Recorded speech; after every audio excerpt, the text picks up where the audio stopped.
Hello નમસ્કાર વિદ્યાર્થી મિત્રો, આજ રોજ લેવાયેલ ધોરણ 6 સંસ્કૃત વિષયના પેપરનું સંપૂર્ણ સોલ્યુશન તમને આ વિડીયોની અંદર આપવામાં આવશે. તો આ વિડીયોને અંત સુધી જોવાનું ભૂલતા નહીં.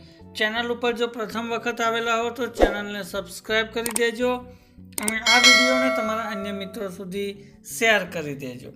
તો વાત કરીશું ધોરણ 6 આજે લેવાયેલ સંસ્કૃત પેપરના સંપૂર્ણ સોલ્યુશનની.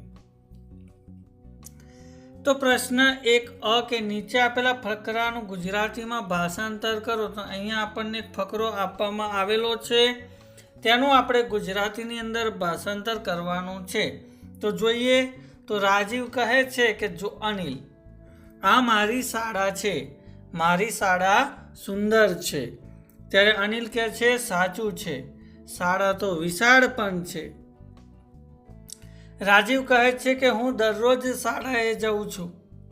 અનિલ કહે છે કે નિશાળ કેટલા વાગે ચાલુ થાય છે? ત્યારે રાજીવ કહે છે કે મારી નિશાળ 11 વાગે ચાલુ થાય છે.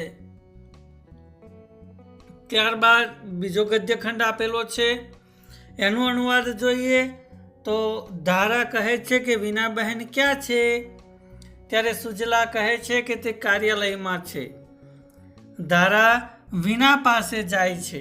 તે કહે છે બહેનજી કૃપા કરીને પ્રાર્થના ખંડમાં આવો. ત્યારે વિના કહે છે કે હા હું આવું છું.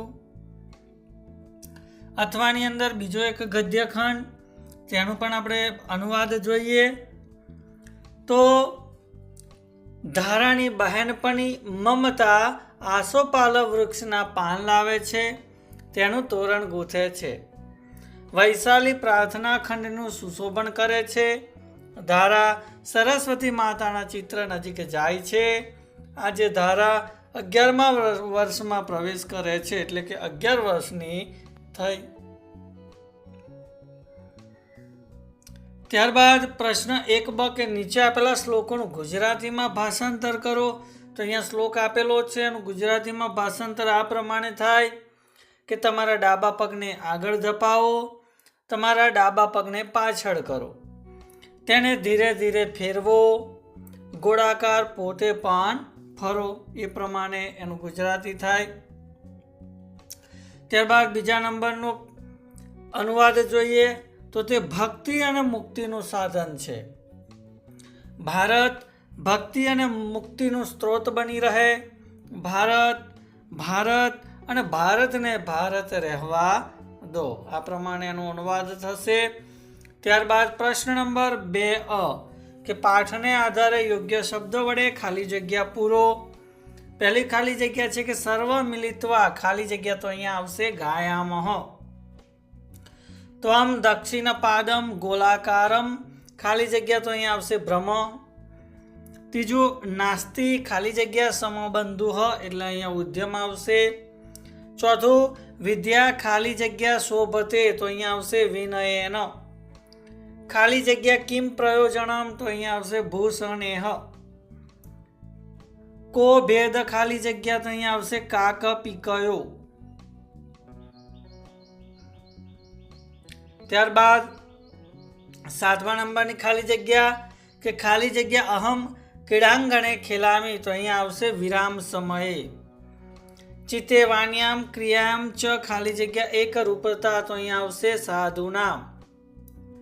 ત્યારબાદ ખાલી જગ્યા તસ્માત સર્વયત્નેન પૂજ્યતે, તો અહીંયા આવશે માતરમ પિતરમ. ત્યારબાદ પ્રશ્ન નંબર 2b કે નીચેના દરેક પ્રશ્નના ઉત્તર માટે આપેલા વિકલ્પોમાંથી સાચો વિકલ્પ શોધીને જવાબ લખવાનો છે. તો અહીંયા આપણને ચિત્ર આપેલું છે, ચિત્રની અંદર તીરથી આપણને અંગ બતાવેલો છે. તો એનો પહેલાનો જવાબ આવશે કે અહીં મસ્તકમાં શું દર્શાવ્યું છે? તો જવાબ આવશે નેત્રમ. અહીં મસ્તકના ચિત્રમાં શું દર્શાવ્યું છે? તો અહીંયા આવશે ગ્રીવા. ત્રીજું છે કે અહીં ધડના ચિત્રમાં શું દર્શાવ્યું છે? તો અહીંયા આવશે વક્ષઃ.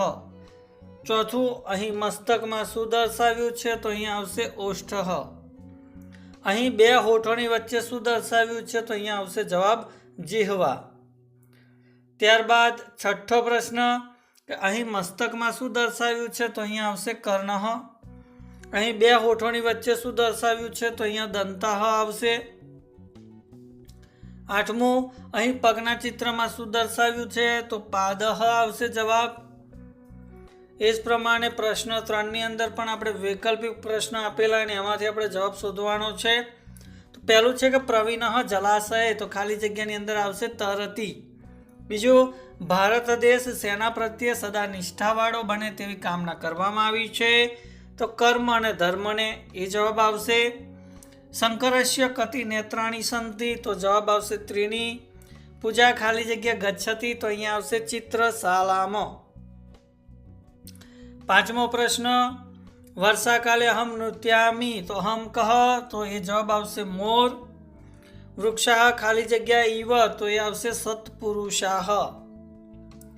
ત્યારબાદ 7મો પ્રશ્ન, ભારત દેશના ધ્વજમાં કેટલા રંગો છે? તો જવાબ આવે 3. વામમ શબ્દનો શું અર્થ થાય છે? તો જવાબ આવશે ડાબો. કાગડા અને કોયલનો ભેદ ક્યારે સમજાય છે? તો જવાબ આવશે વસંત ઋતુમાં. અહમ ક્રીડાંગણે ખાલી જગ્યા, તો અહીંયા આવશે ક્રીડામી, એ જવાબ આવશે. બની અંદર વિધાનો સાચા છે કે ખોટા એ આપણે શોધવાના છે. એમાં પહેલું વિધાન કે લલાટમ પગનું એક અંગ છે, તો આ વિધાન ખોટું છે. નાસિકા ધડનું એક અંગ છે, તો આ વિધાન પણ ખોટું છે. ઉદ્યમ અથવા મહેનત સૌથી મોટો શત્રુ છે, તો આ વિધાન પણ ખોટું છે. ધનવાન જે શીલવાન હોય છે, આ વિધાન પણ ખોટું હોય છે.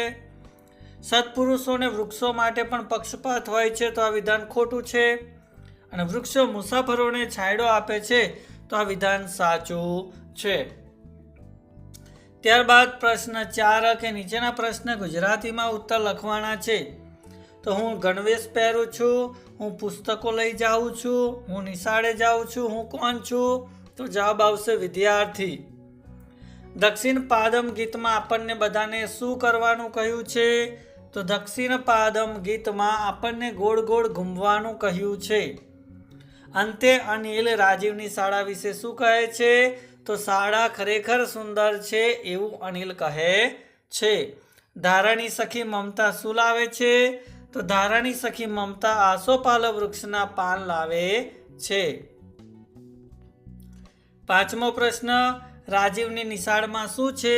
તો રાજીવની નિશાળમાં પ્રાર્થના ખંડ, પુસ્તકાલય, રમતોનું મેદાન, સુંદર બગીચો અને ઔષધાલય આવેલું છે.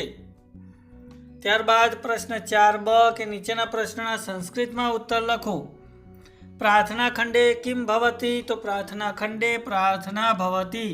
બીજું, ભારત દેશ કેન સંભૃત ભવતુ? તો ભારતમ શક્તિયુક્તિ સંભૃત ભવતુ. સાયં પંચવાદને કહ ગૃહમ ગચ્છતિ? તો સાયં પંચવાદને રાજીવ ગૃહ ગચ્છતિ.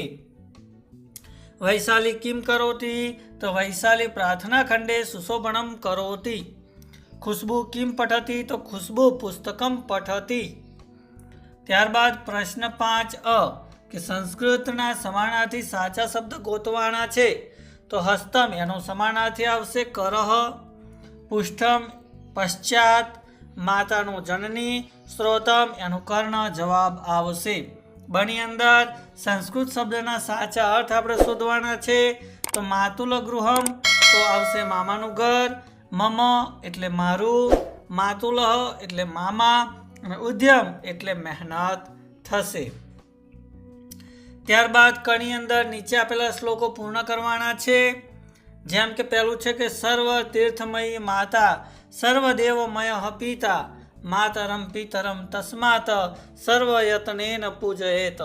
બીજું, કાકઃ કૃષ્ણ પીકઃ કૃષ્ણકો ભેદ પીક કાકયોઃ વસંત સમયે પ્રાપ્તે કાકઃ કાકઃ પીકઃ પીકઃ. એ પ્રમાણે ત્રીજો કે સુખાર્થી ત્યજેત વિદ્યા વિદ્યાર્થી ચેત તજેત સુખમ સુખાર્થિનમ કુતો વિદ્યા કુતો વિદ્યાર્થિની સુખમ. તો મિત્રો,